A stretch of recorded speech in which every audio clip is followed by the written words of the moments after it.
I'll be damned, we're gonna spend our last year together running around looking over our shoulders the whole time. This ends now.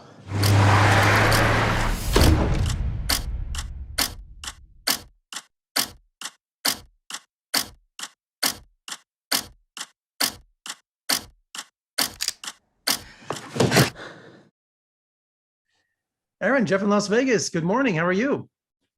Hi, Jeffrey. For me, it's good night, but yeah, thank you very much. Where are you at today? I'm in Tel Aviv, Israel. Are you really? That's fascinating. Yeah, I'm coming to LA in a couple of days, but I'm still here. Well, thank you so much for joining me. South of Heaven. I just love this movie. It's one of my favorite movies of the year. What a fantastic script. What a great thriller. And I have to admit, I didn't watch the trailer. I just read the synopsis about, a man getting out of prison and spending time with his dying wife. And I thought, well, we're going to have a Nicholas Sparks kind of a love story going on here. And boy, was I surprised, just how thrilling this movie turned out. So congratulations on just an excellent thriller.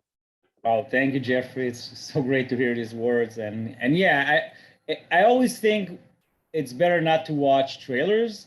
Although I did, RLJ did a great job of hiding all the, the spoilers that might give away the movie. But like you said, if you take a look at the synopsis, it's like, it might be a Nicholas Sparks movie for older people, maybe like us. But yeah, it's definitely what I was going for, thinking that you're going to one movie and then you're going to have another movie and then you'll have another movie. Well, the first scene of the film, we have Jimmy before the parole board, almost begging to be released to spend time with his dying wife. 1 year left. She has lung cancer. Right away, we see Jason Sudeikis' dramatic side, which is right now the country's going Ted Lasso crazy. But boy, you could see another side of just his talent in this film. Yeah, well, it's always great to work. I like to work with comedians. I worked with a lot of comedians in Israel. When I did Big Bad Wolves, I took one of the greatest comedians to play an avenging grandfather. So for me, it's like whenever I saw Robin Williams or comedians like it tap into the dramatic, I saw that they have so much vulnerability and so much emotions to give. So I just knew that looking at the stuff Jason Sudeikis did before South of Heaven has brought him to the moment where he is starting to look for, opportunities to widen his, whatever he could do on screen. And whenever I looked at Jason, I saw two things. He has amazing eyes, kind eyes, warm eyes, puppy eyes, the one that you just fall in love with, and they could generate a lot of emotion.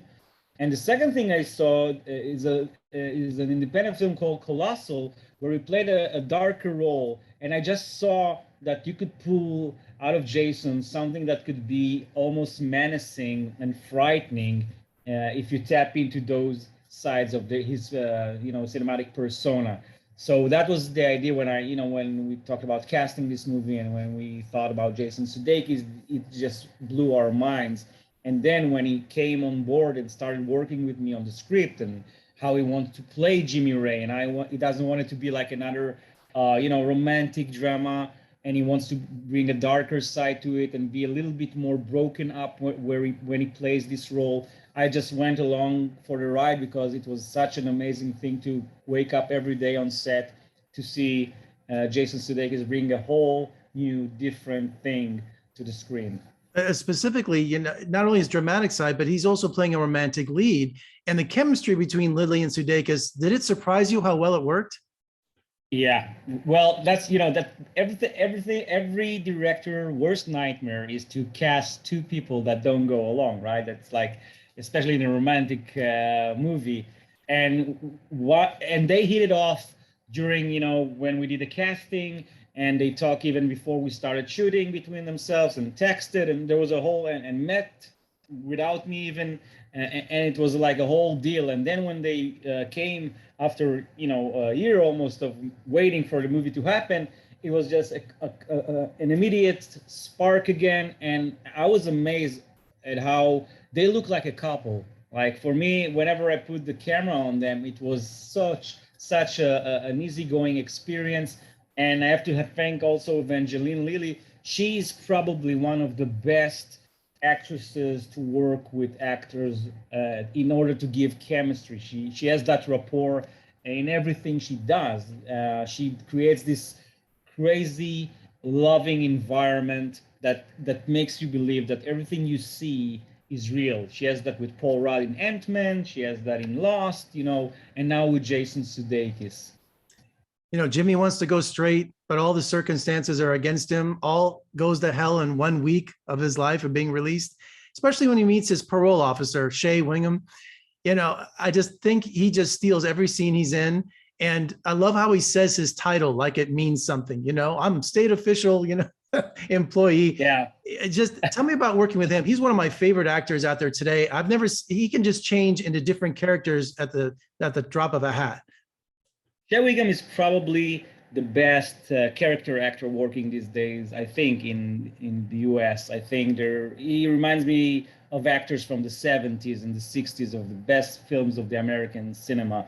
And working with him was a blessing. I think he steals every movie and every scene, not just this movie. That's all, but just so you know, when he comes to work, he's saying I'm here to support everybody. I'm here to support Jason. I'm here to support Evangeline. I'm here to support and give the best, everything to create the best scene we can. And then the dance starts. Working with Shea Whigham is like seeing an artist. He can give you like 50 shades of Shea for every line, because he's looking for the best delivery of every specific line, so it will hit.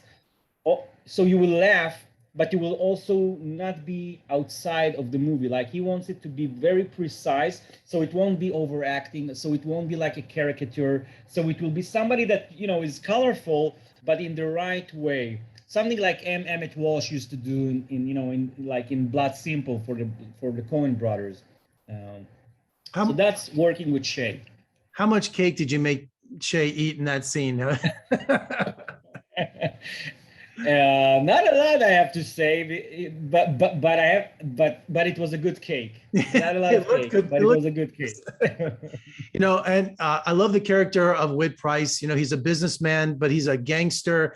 He had this quiet intensity about him. You could see all the anger behind his eyes. And when he had that confessional in the hospital room with his son, that was such an intense scene. Did you do that in one take, or how did that scene come about?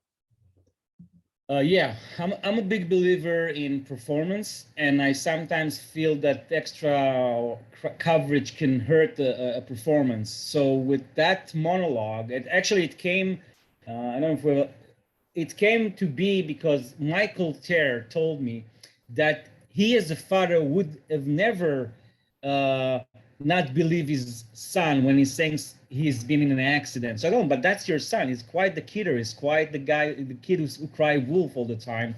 But he said, I need something. I need another thing, another scene, so my voyage and journey as a character in this movie will be complete. So I went and wrote that monologue based on that discussion with him, because he wanted to have a payoff to that moment where he doesn't believe his kid.